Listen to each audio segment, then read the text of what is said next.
Tip number 265 from the book 501 Contractor Tips, Client Budgets.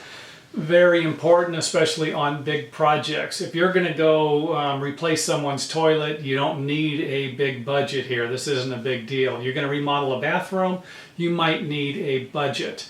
You're going to build a new house or do a major remodel, you definitely need a budget.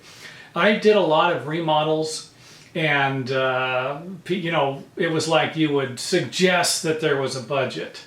I would work for some people and they would say, hey, this isn't going to cost any more than this, right? And I would assure them, yeah, it's not. This is it. If you make any changes, this is what's going to cost money. And I would go over everything I possibly could with these people to make any changes or modifications. Here's what we can and can't do, but let's get as much of this out and done with before we even start the project. And most of the time, my jobs rarely led to any significant changes. It wasn't something that happened. But I did work for another contractor for a few years where changes were a mainstay. It was something that they just couldn't get away from. And this is when you kind of have too many people. You might have an architect, a designer, a interior designer, you might have a general contractor, subcontractors, a project manager, the owner, representatives of the owner, multiple representatives, and this is where you get into changes that could be a nightmare. I actually worked on one project. I think I worked on it for about 3 months. It had over 100 change orders. That's ridiculous. And they tried to blame my boss, the contractor, the general contractor on the job. I was a subcontractor. They tried to blame him for these changes. He goes, I'm not ordering these changes, you are. And it turned out to be a big problem. And this is another way to put, create animosity on a job and stir up some bad feelings and never get hired again, is if you do look predatory. Hey, you're the one who's doing this, when in reality you're not. So a budget to me eliminates a lot of problems, and if you can bring a job in on budget, under budget, then you're creating some heroes. You're going to be a hero here. Now, there is one thing I'd like to point out. I know a lot of contractors who make the initial price of the job, they add maybe 40% to the job and then come under budget 20%, when in reality they've actually made 20% more on the job.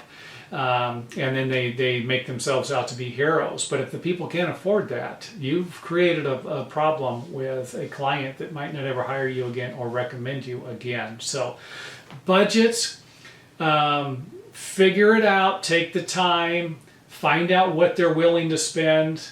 And if you run in, I just mentioned something where a contractor expands the budget and makes themselves looks like a hero. I've actually worked on jobs where the budgets have been cheap to begin with. And, kind of like a lowball thing. Hey, I want to remodel my entire bathroom, but I don't want to spend more than $500. That's not going to happen. Well, okay, $1,500 max. Okay, we can change the sink out in the toilet. You're done. That's it, Again, more problems. Keep it real and make sure that they understand what keeping it real is.